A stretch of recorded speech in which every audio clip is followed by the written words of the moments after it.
I am trying my best today to stay cool in the studio. It is hot in here with the lights, but also we are having very hot, humid weather as well. Even though it is rather mixed up today, I have to say the weather at the moment is rather strange. We have rain, we've had sunshine, we now have grey clouds and quite possibly more rain to come. Here we go again. It is English Addict coming to you live and direct from the birthplace of the English language. You know where it is. I know where it is. We all know. Come on, Mr. Duncan, hurry up. We're waiting. Get on with it.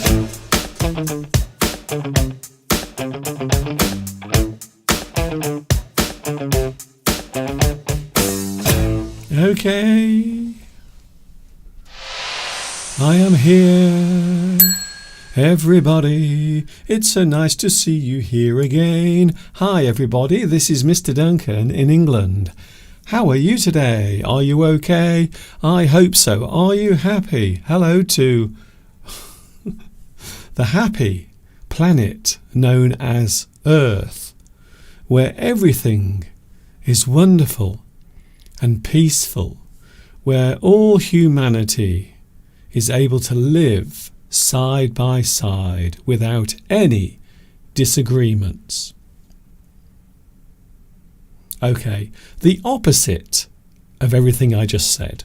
Here we go again. It is myself, Mr. Duncan, English Addict, is back with you today. First of all, can I apologise for my voice? Because today I'm suffering a little bit from hay fever.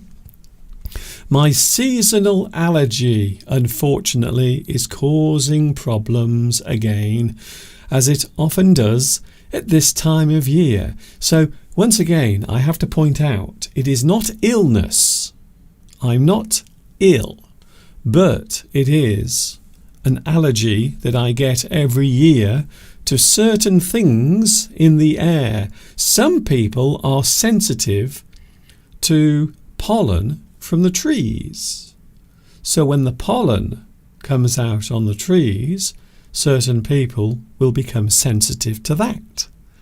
I, on the other hand, have a different type of sensitivity. I am sensitive to grass pollen.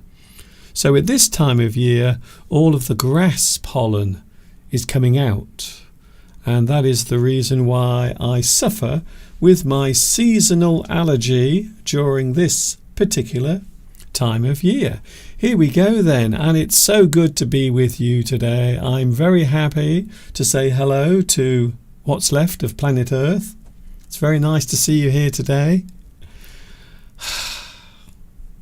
I'm not saying anything else. It is not my place, it is not my job to make comments about what is happening in the world. All I can say is stay happy, stay safe, and hopefully you will enjoy today's live stream. Wherever you are in the world, if you are a person who wants to make their life better, to improve not only your life, but maybe the people around you, maybe their lives will be improved by your existence. Today we have lots of things to talk about. We are looking at colours. It's an unusual one. I know what you're thinking. Mr. Duncan, what an unusual subject. Colours. There are many interesting words that we can use to describe certain colours that exist all around us. And we are looking at those a little bit later on, and we will be looking at how those names came about, how they came into existence. We are looking at that as well today. Also, we have the live chat. It's nice to see you here today. Oh, very nice. We have Beatrice. You are first.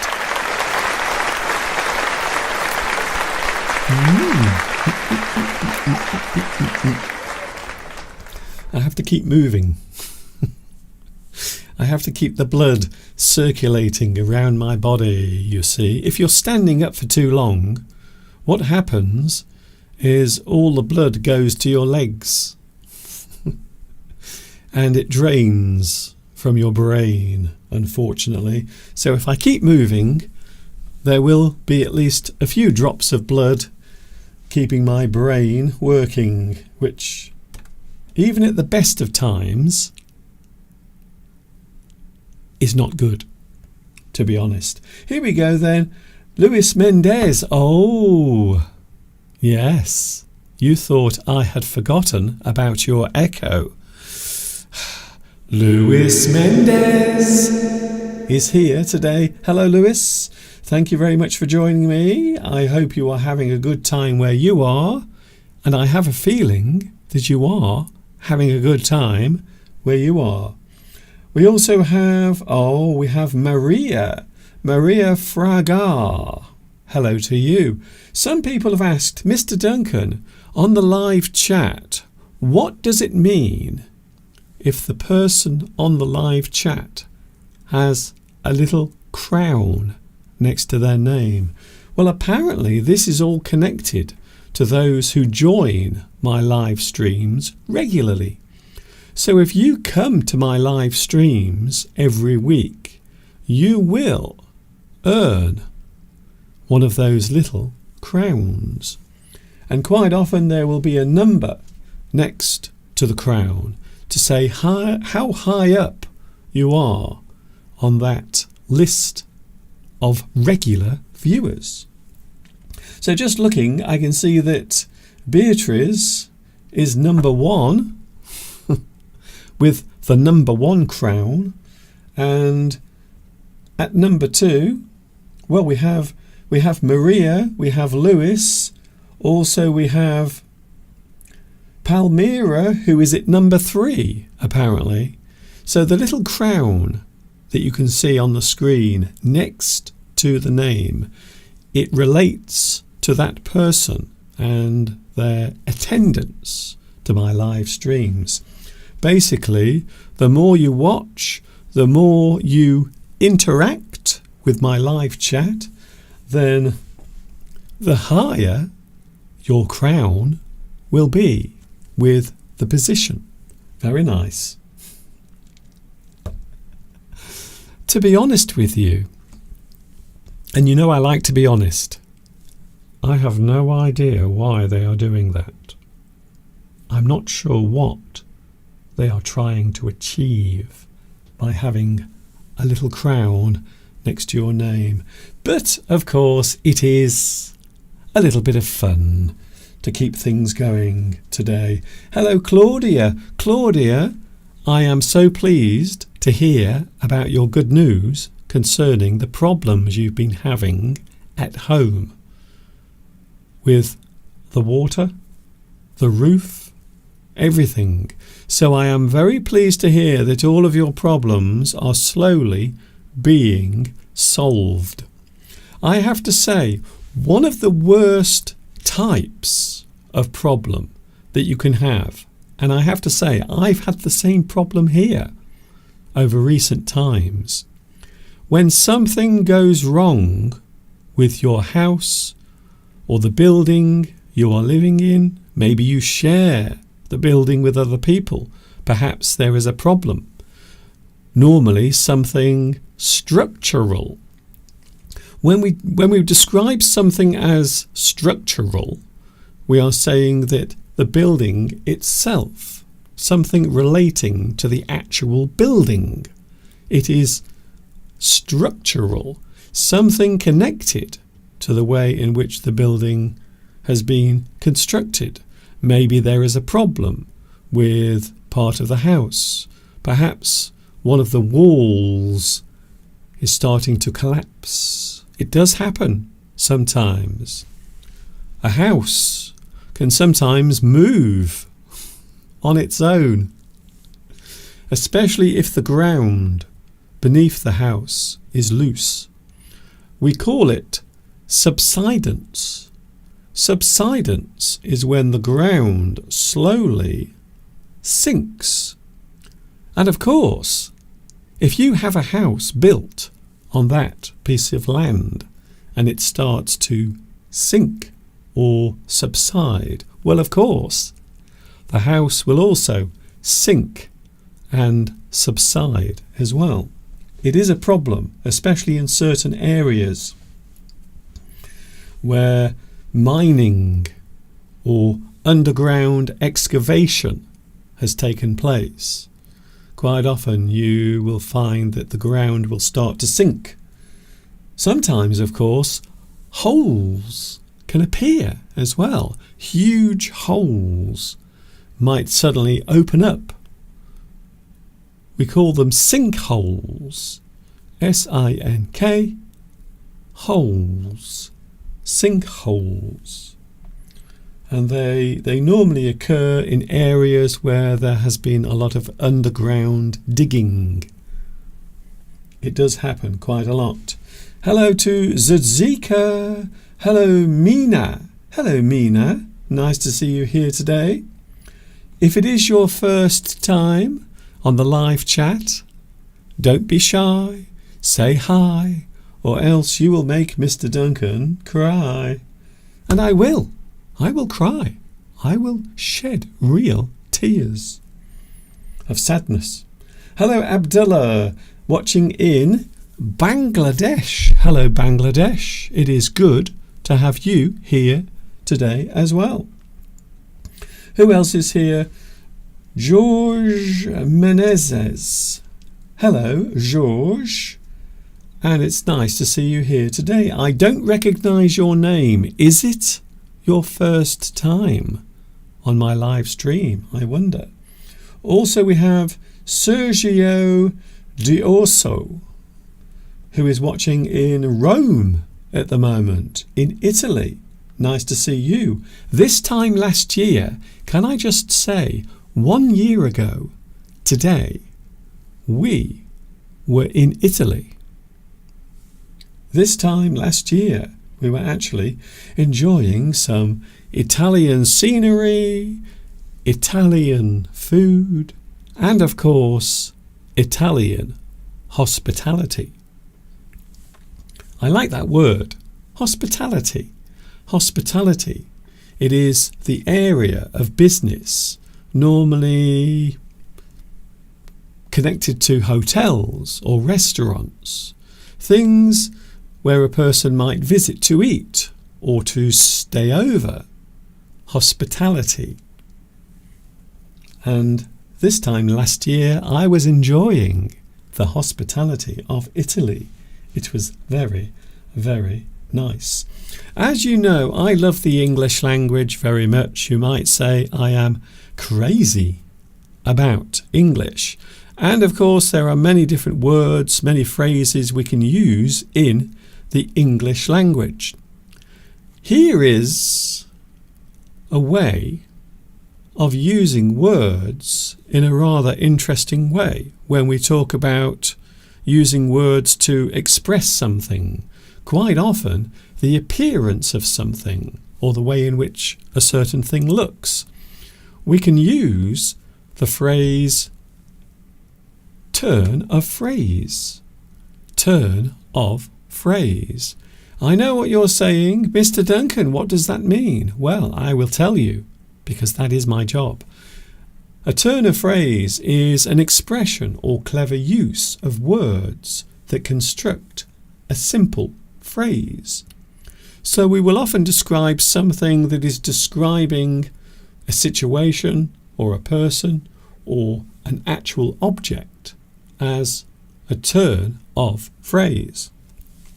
And I will give you some examples here just to explain what it actually means when we talk about a turn of phrase. For example, we might use the turn of phrase significant other.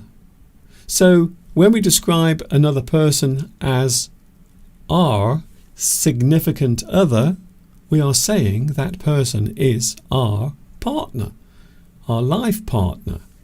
Maybe your husband or wife, girlfriend, boyfriend, someone you are in a close relationship with. You might describe them as your significant other. They are your life partner. So that is a turn of phrase. We are using words in a very interesting way to describe one particular thing. Here's another one. We might talk about our 9 to 5. 9 to 5. One's job. We can use this as a turn of phrase to mean one's job. The thing you do for a living is your 9 to 5. The reason why, of course, is quite often people will work in their job between 9 o'clock in the morning and 5 o'clock in the afternoon. So that is why we use that particular turn of phrase. Your 9 to 5 is your job. We can also describe the characteristic of someone, a person's characteristic. For example, we might describe someone in a turn of phrase as tight-fisted. A person who is tight-fisted. We are using this particular phrase to mean a person who is mean with their money. They don't like to spend money on anything. They don't like to spend their money on other people, and quite often they don't like to spend money on themselves. We might describe that person as tight-fisted. It is a turn of phrase that we use to describe a person who is mean with their money. They are not very generous. We have some more examples. These are also various turns of phrase. Sticky fingers. A person who has sticky fingers is a person who might steal things from you or other people. In other words, we are describing that person as a thief. They are a person who might steal from you or from someone else. We can describe a person as having sticky fingers. It is an interesting turn of phrase. A thieving person might be described as having sticky fingers. A person who is lonely, a person who is sad and alone. Maybe they don't like being alone. Maybe they would love to have friends, but they don't have any friends whatsoever. We might describe that person as Billy no friends. I know what you're going to say, Mr. Duncan, that's very rude. But sometimes a turn of phrase might be rude or insulting. So they are not always positive phrases. Billy no friends, lonely person. You might go to a party and there is someone sitting in the corner of the room looking lonely and sad. You might say, who's that over there? Who's that Billy no friends over there? I know what you're going to say, Mr. Duncan. That is a very unkind thing to say. And I agree. But it is part of the English language. I like this one. We might describe a person using a turn of phrase as a soap dodger. What? A person who is a soap dodger is a person who is unclean. Maybe they have bad hygiene. Their hygiene is poor. Maybe they never wash. Maybe they never clean their teeth. We might describe that person as a soap dodger. It is an interesting turn of phrase to describe someone who is unclean. They have poor hygiene. And I suppose we've all met that type of person. Maybe a person who doesn't wash very often and they have a little bit of a smell, or you know what I'm talking about. They are a soap dodger. They avoid washing and using soap.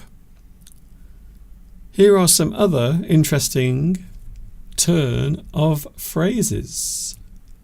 Petrol head. A person who is a petrol head can be described as someone who is keen or crazy about cars.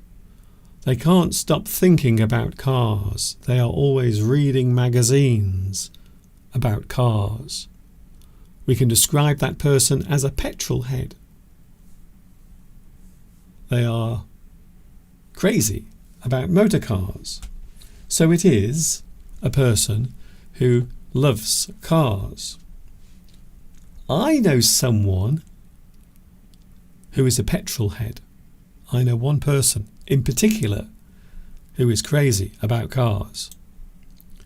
Another one, we might describe a person as hitching their wagon, or to hitch your wagon to a group or a person.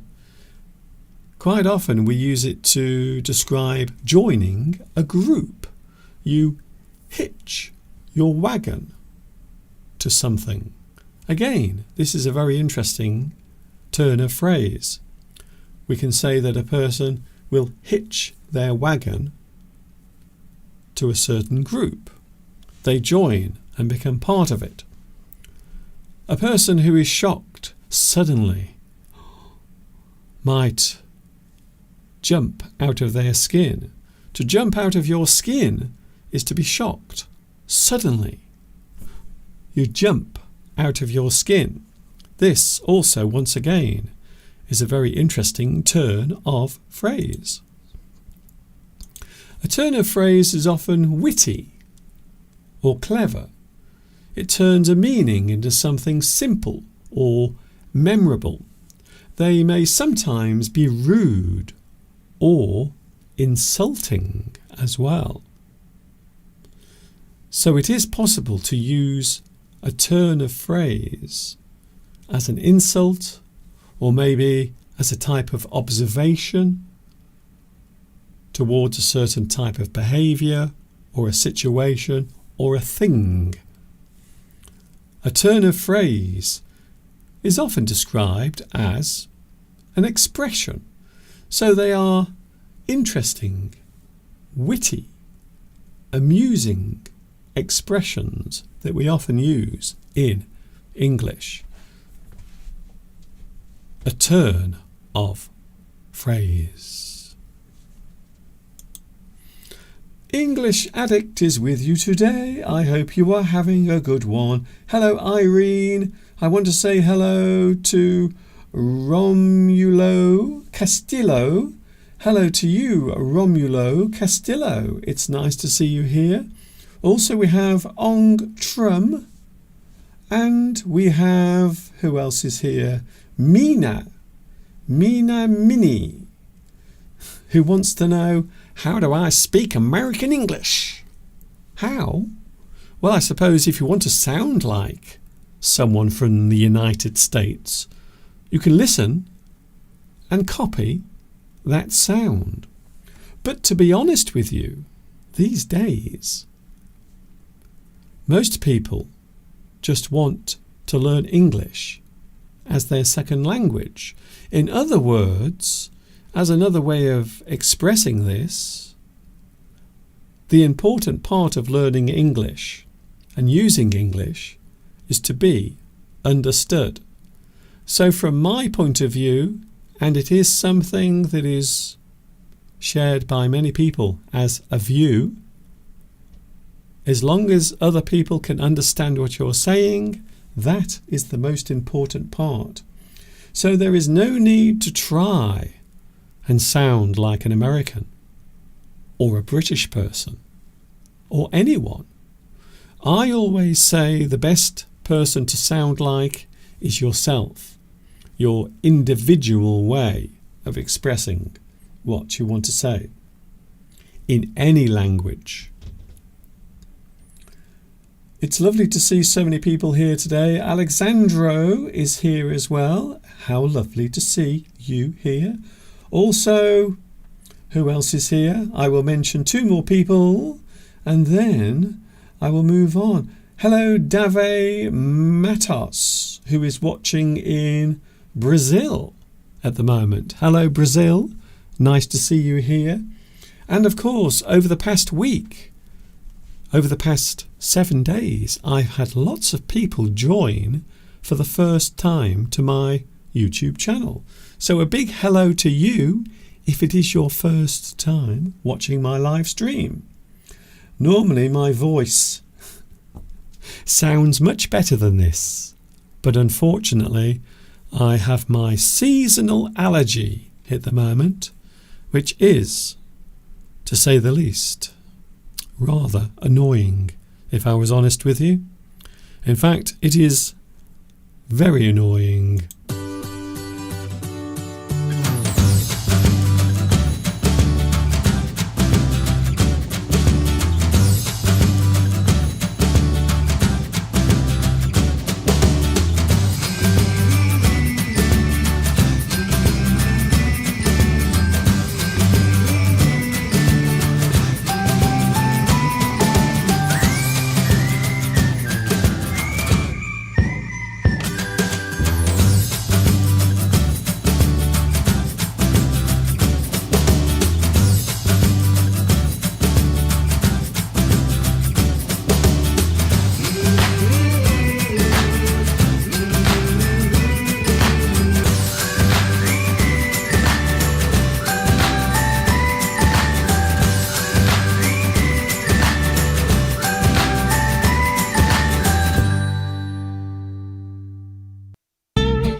I'm a big boy now.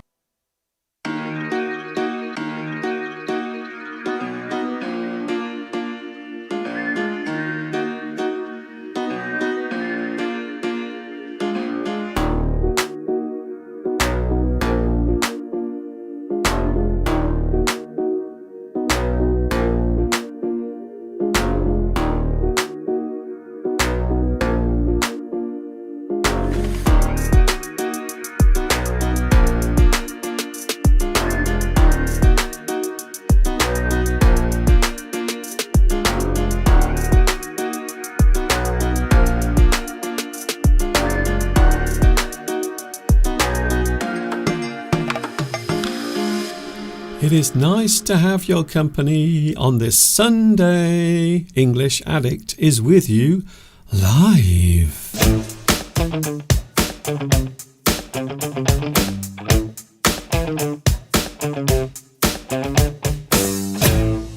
We are live. We are as live can be on a Sunday. It is the 22nd of June. I can't believe how fast this month has gone by. I feel, my own feeling is that this month has gone by very quickly, and I don't know why. I really don't. July is just around the corner, and then of course we have August. August is going to be a very interesting month. That's all I'm saying. I'm not saying anything else, but it is going to be a very interesting month. The month of July coming up. Here we go then. We have today's next topic. We are looking at something that is all around us, everywhere.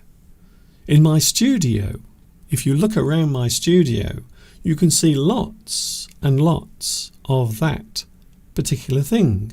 Of course, I'm talking about colour.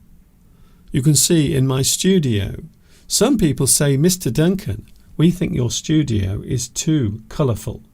There are too many colours in your room. But I think this is fun. I think this is something that everyone should do in their homes. Lots of lovely, bright, colourful lights all around.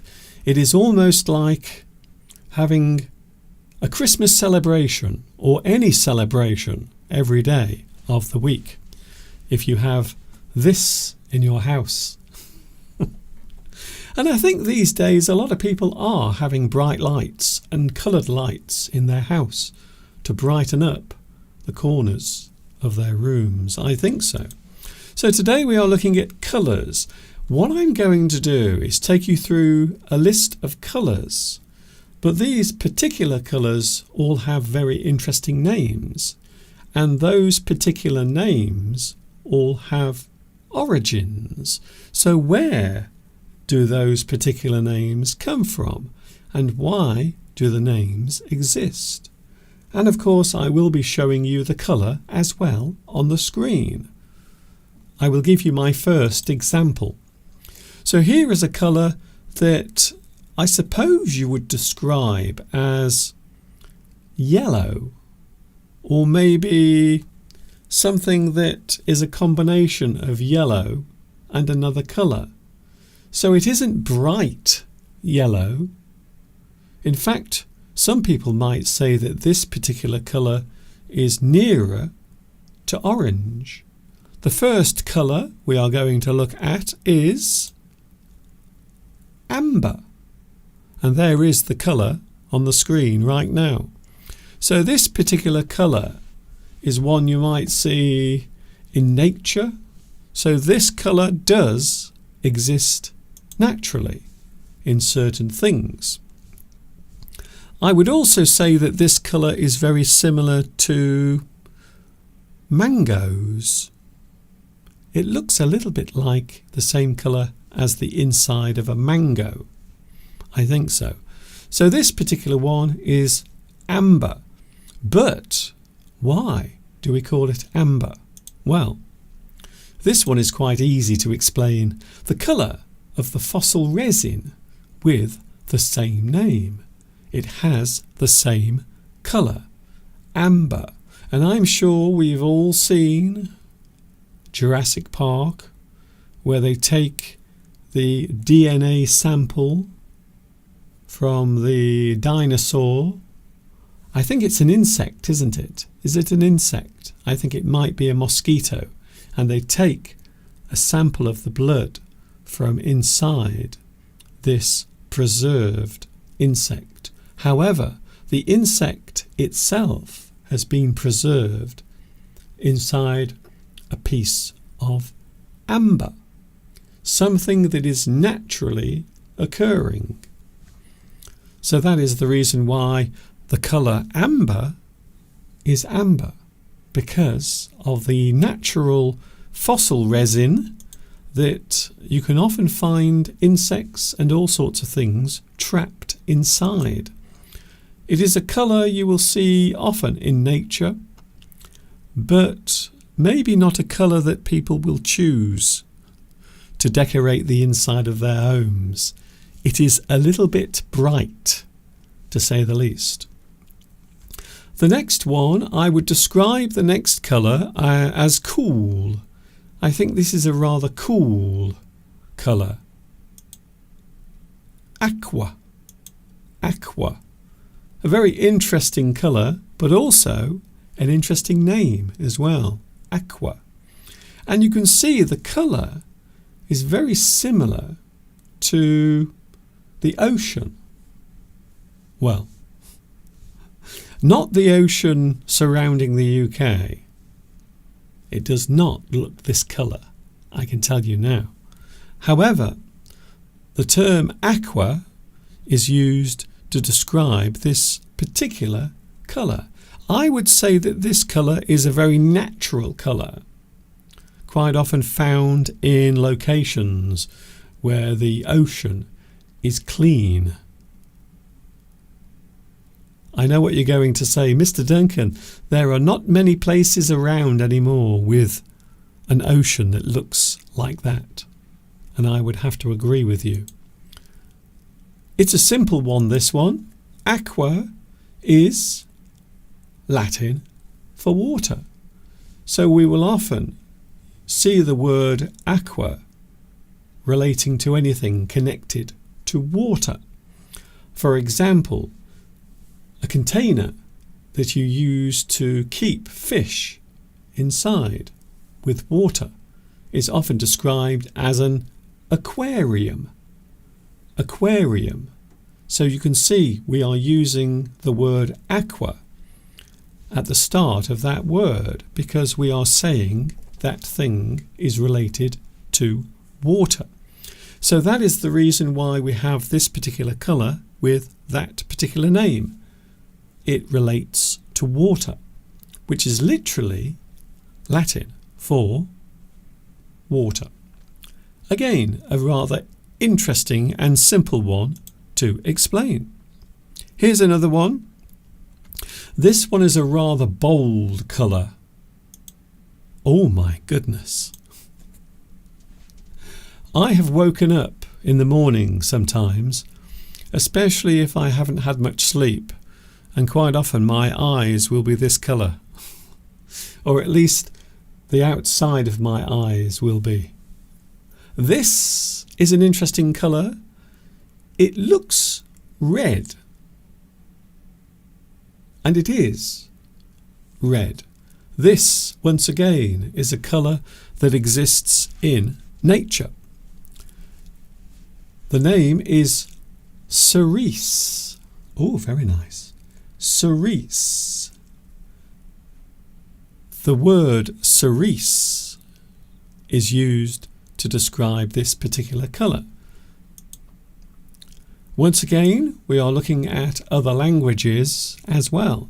So cerise is French for cherry, the same colour. So the colour of a cherry is very similar to this particular colour. Hence, the word cerise, something that looks cherry red. I suppose that's the other phrase we could use. We could say that something that is cerise in colour is cherry red. And you would be right. Here's our next one. This is a rather dull colour. However, it is quite popular in certain situations. The colour is charcoal. You might find many things having this particular colour. Certain types of furniture, maybe certain types of decoration around the house might be charcoal in colour, the colour of something. And as you can see, I would describe this particular colour as dark grey. However, formally we will often describe this as charcoal, and the reason is, well, it means to be of burnt appearance, blackened. So we have the word char, C-H-A-R, which normally relates to something that has been burnt. Charcoal, something that has been burnt. And what remains can be described as charcoal, especially if you are burning something like wood or coal of burnt appearance. Something is blackened. Blackened. To blacken something is to make it darker. And we can often use the word charcoal to describe that particular colour. Oh, hello.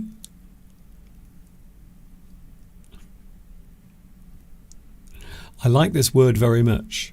Chocolate. I was eating chocolate last night with Mr. Steve. Unfortunately, the house was so hot yesterday, the chocolate that I bought from the shops had melted. So when I picked the chocolate up yesterday to eat it, it started to bend because it was so hot in the house yesterday. The chocolate had melted. Chocolate.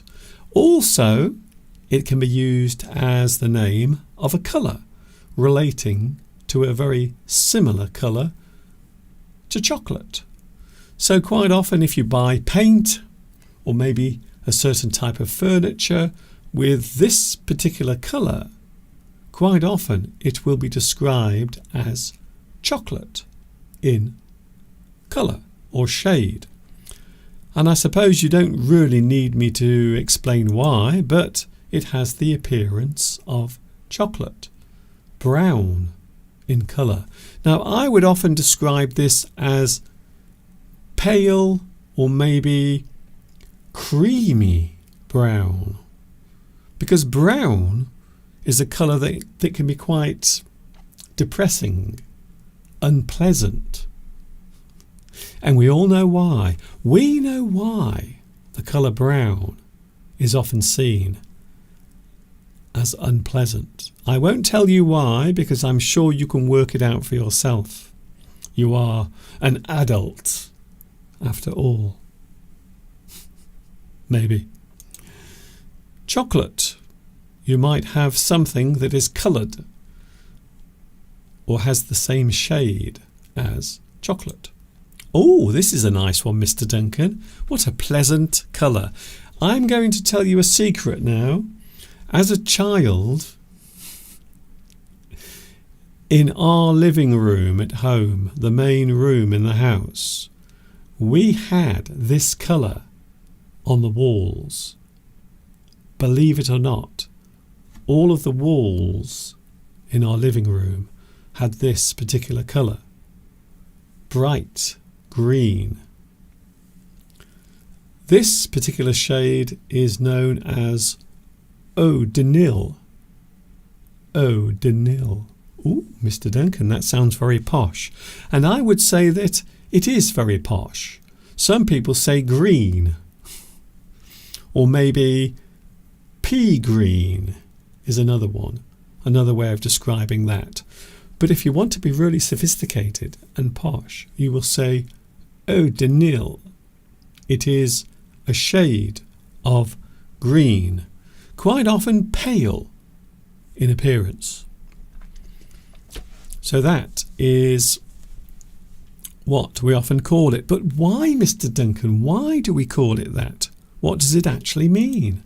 Well, once again, we can go to the French language and we can see that Eau de Nil literally means water of the Nile. French for water of the Nile, or Nile water. So Eau de Nil, now I can't confirm whether or not the Nile has this colour, and I'm certainly not sure if that's a good thing or a bad thing, but that is why it has that particular name. It is called Eau de Nil, and it is a rather bright shade of green, and we used to have it in our house on the walls. Very bright. Here's another one, and can you believe it? This was also a colour that we had on our walls in the same room later on. So first of all we had the green, and then we had this particular colour, which is lilac. Lilac. A beautiful type of flower, very colourful, very bold in its appearance. Lilac. But why, Mr. Duncan? Well, lilac comes originally from Persian and means bluish, which is odd really, because I don't think lilac looks blue, but apparently it is a combination of those two particular shades. To me that looks more like pink, but from Persian, bluish, the name eventually became known as lilac, and apparently the origin of it comes from Sanskrit, so even further back in time. So the next time you wonder why we have the word lilac, then you can go way, way, way back in time and find out why. Here's another one.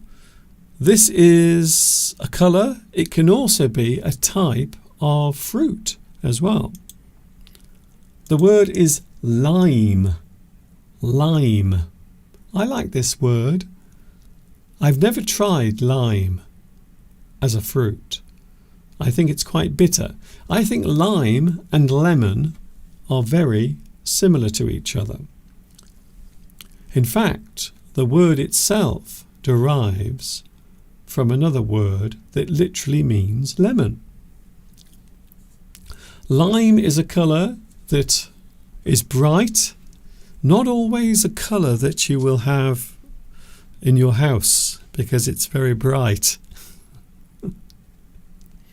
I suppose if you had a sports car, if you had one of those amazing performance cars like a Lamborghini or a Ferrari, quite often you will have this type of colour, a very bright and bold colour, because when you're driving around the streets in your Lamborghini, you want people to see you. And that is the reason why quite often they are brightly coloured performance cars. Spanish. Spanish. Lima. But the origin of lime is actually Persian. Way, way, way, way, way back. So a lot of people might assume that it is Spanish, but apparently the origin of lime comes from Persian. And as I understand it, the original word meant lemon, which I would imagine might cause a little bit of confusion for some people. Here's another one. We are looking at colours today and the interesting names that they can have. Oh, here's another one. Now, I don't know about you, but quite often I have to print things out. And quite often I have to print things in colour. And this is one of the colours that we use in a printing machine. Quite often you will see magenta. I think the other name that is often used is cyan as well. But there is the colour. It is a very bright, bold pink. That's what I would describe it as anyway. Believe it or not, this particular colour is named after the Italian town of Magenta. So the place itself is what this colour is named after. And apparently it has some connection to a battle that took place in this area. And around the same time, this particular colour dye, this particular colouring was discovered. Hence the name magenta. It is a bright colour, a bold colour. Some people would say loud. You can describe a bright colour as loud, rather like the sound of something. if something is really colourful, bright and colourful, maybe the colour is too bright. You might say that something is loud. Perhaps your friend is wearing a t-shirt with this colour. You might say, goodness me, your t-shirt is very loud. It is bright. It is colourful. We often use the term loud. Here's another one. Maroon. I would describe this as a combination of red and brown. Maroon. Again, a very interesting colour, but I think this is very close to brown with just a little bit of red as well. But why do we call it maroon? Why, Mr. Duncan? Please tell us. Well, it's another one of Italian origin, maybe. We're not entirely sure, to be honest, but we think it is of Italian origin and it is the colour of a chestnut. So from that particular term we have the word maroon. However, there is some doubt about the origin of this particular word. It is also a type of explosive device as well that is often used for clearing areas using explosives or fireworks, normally as an early warning sign or an early warning to let people know that an explosion is about to happen. Maroon. It is a word that can be used in many different ways. Here's another one. Oh yes, saffron. So this is a type. Now I would describe it as a herb, but some people might say it's a type of plant or root from a plant. Saffron. I don't know why, but saffron is very expensive, and I don't know why. I have no idea what. Why? Why is it so expensive? I don't know. I have no idea. Saffron comes from medieval Latin and it is of Arabic origin. As my voice begins to disappear. Excuse me. From medieval Latin we have the word saffron, and it is Arabic in origin. But as I understand it, it's a type of root, I think. A type of root that is very rare. I'm going to take a break for a second so I can have a little clear in my throat. So I hope you don't mind. I will be back in a moment from now.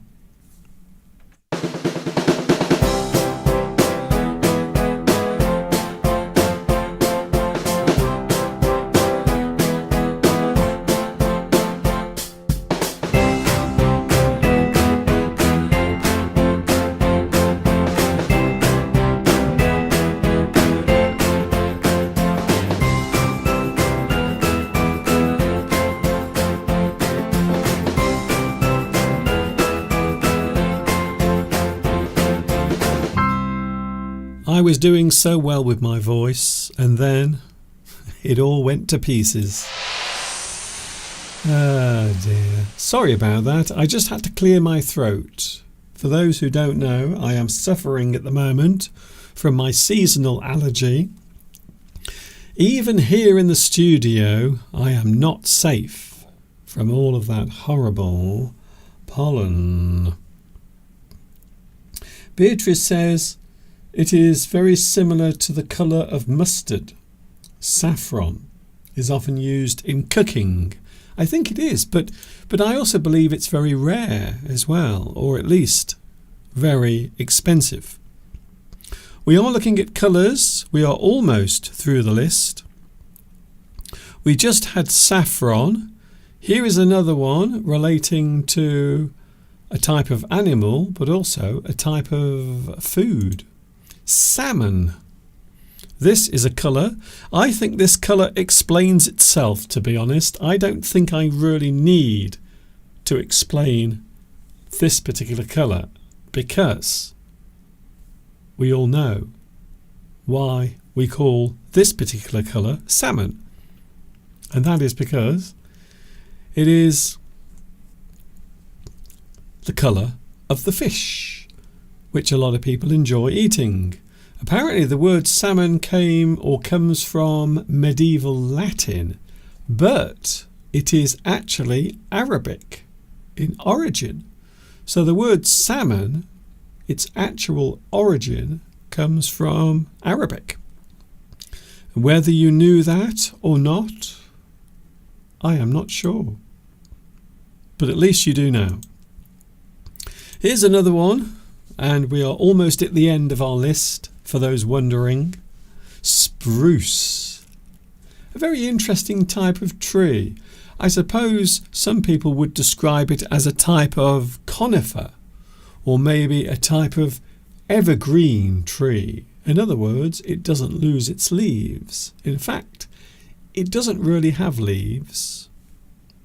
It has spines. Spruce. A colour that I suppose I would describe as pale green.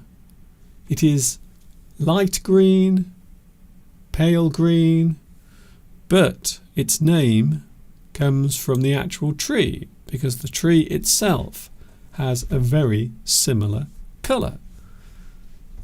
So that is the reason why we call this particular tree the spruce. And apparently the wood that used to come from this particular tree was imported from a place called Prussia, a place that no longer exists, but it was part of Germany. Spruce. So that is the reason why we use that particular name for that particular colour, because it is the same colour as the tree. Finally, I think I saved the brightest colour until last. Turquoise.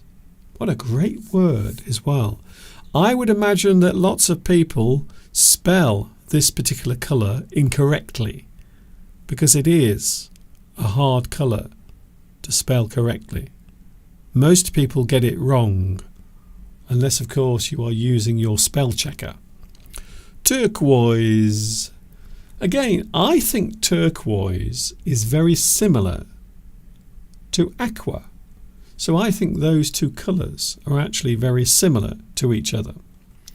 The word turquoise, why, Mr. Duncan? Why do we call it turquoise? Well, it is derived from the word Turkish, literally Turkish, from the French language. So the French, who were very keen on a certain type of rare mineral stone, gave it the name turquoise, something originating from that part of the world. Apparently, the reason why they called it that is because one of the main importers of this particular rare mineral stone came from the Ottoman Empire. So we are going back quite a long way, and that is why the word or the name turquoise came about. It is a very rare type of stone, often found in the Middle East. Apparently one of the most sought after areas where turquoise exists is Iran, and also other parts of the Middle East as well. I think Egypt also as well. So there we go, some bright colours on a bright live stream. I hope you've enjoyed today's live stream. I hope it has been interesting for you. Thank you very much for joining me. I've given you a lot to think about today. If you want to watch this live stream again, you can. You are more than welcome to watch the live stream as many times as you want. You can watch it once or 1,000,000 times if you want. It is up to you. Thank you very much for your company today. I will be keeping this live stream on YouTube. Later on, there will be lovely captions as well in your own language. So don't forget, later on, you can choose your own language. And of course, with many of my videos, you can select your own language from the list. I am back with you next Sunday. Oh, next Sunday. We are coming towards the end of June next Sunday. It's very exciting, isn't it? I don't know why, but I really feel excited because I know in a few weeks from now something interesting is going to happen. I'm not sure if it's a good thing or a bad thing. I haven't decided yet, but something is going to happen in a few weeks from now. Anyway, I will let you carry on with your Sunday afternoon, whatever you are doing at the moment. I hope you have fun doing it. And also stay safe as well. Please stay safe. Because I need you here with me every Sunday. Don't forget there are also lots of new lessons coming up as well for you to watch on my YouTube channel. If you haven't subscribed yet, please subscribe to my YouTube channel and you will never miss anything that I do ever again. So if you want to subscribe, please do so. That is it. This is Mr. Duncan in the birthplace of English. Of course, it's England. Saying thanks for watching. See you later. Apologies for my rather croaky voice today. And I will see you later. And of course, until the next time we meet, you know what's coming next. Yes, you do. Stay happy. Stay safe. Keep that smile upon your face as you walk amongst the human race. And ta-ta for now.